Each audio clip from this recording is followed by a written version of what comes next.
Kajsa had always been fascinated by the Rub al Khali desert, the largest and most mysterious sand desert in the world. As a historian and journalist, she spent years researching the ancient civilizations that once thrived in the Arabian Peninsula and the legends that surrounded them.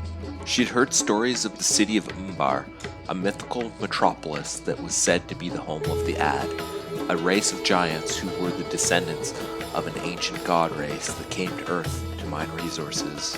According to some internet myths, the Ad were involved in a cosmic war that caused their downfall, and that the city of Umbar was swallowed by a great flood and a sandstorm that buried it in mud.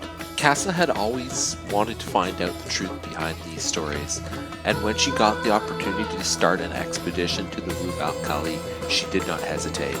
She was accompanied by her friend and colleague Yosif, a local guide and linguist who shared her passion for history and adventure. Together they set off on a journey across the vast, unforgiving desert, hoping to uncover the secrets of the past. They had been traveling for several days, following a map that Kajsa had obtained from a reliable source when they encountered trouble. They were driving their jeep along a narrow and rocky path when they heard a loud explosion behind them. They turned around and saw a cloud of dust and smoke rising from the direction of the border. They realized that they were in a war zone. They stepped out of the jeep for a better look. Just then, the jeep was hit with an RPG. Kajsa and Yosif were thrown violently into the sand. Who could have done this? Yosif asked, shocked and angry. I don't know, but we have to get out of here, said Kajsa. They ran as fast as they could, hoping to find a safe place to hide in a group. They had no idea who their enemy was or what their motive was, but they knew that they were in danger. They wondered if it had to do something with their quest for Umbar, and if someone else was after the same thing. As they ran, they noticed the landscape around them was changing. There was a bright flash in the sky. The rocks and sand gave way to lush greenery and water. They saw palm trees, flowers, and animals that they had never seen before. They felt a strange sensation, as if they were traveling through time and space. What's going on? Yosif asked, bewildered.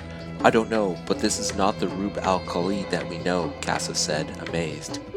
It must be a mirage. They continued walking until they reached a clearing where they saw a sight that took their breath away. In front of them stood a magnificent city surrounded by walls and towers. The city was made of stone, bronze, and a silver gold that sparkled in the sun. It was the most beautiful and majestic thing that they had ever seen. They had found Umbar. They stood in awe, feeling a mix of fear and curiosity. They walked towards the city gate, which was open and inviting. They entered the city and were greeted by a crowd of people, some large, some small. The tall people were giants, muscular, with bronze skin and dark hair and azure eyes. They wore robes and jewelry and carried weapons and tools. They looked at Kajsa and Yosif with curiosity and suspicion, but they did not seem hostile. Kajsa and Yosif realized that they had somehow been transported back in time to an era of the Ad. They wondered how this was possible and what it meant. They also wondered how they would communicate with the people and what they would learn from them. They decided to act friendly and respectful and hope for the best. They smiled and waved at the people and tried to say hello in Arabic.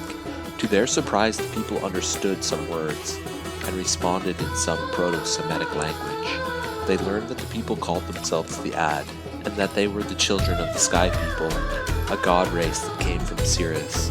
They also learned that the city was indeed Umbar, and that it was the capital of their kingdom. Kajsa and Yosif were amazed by the information that they could decipher. They wanted to know more. They asked the people if they could show them around the city and tell them more about their history and culture.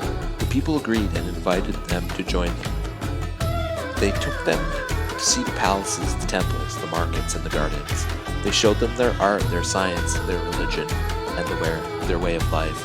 They told them the stories of their ancestors, their achievements, their wars, and their secrets. Kajsa and Yosif were fascinated by everything that they had saw and heard, and they felt like they were living in a dream. They felt a connection with the Ad and respected their civilization. They also felt a sense of wonder and discovery, and desired to learn more. They did not know how long they stayed in Umbar, or how they could return to their own time, and if they wanted to. They did not know that their presence in the past had altered the course of history for this timeline, and that their fate was linked to that of the Ad. The cosmic war that they had heard about was about to reach its climax, and that the city of Umbar was about to face its doom. They did not know that they were about to witness the end of an era and the beginning of a legend.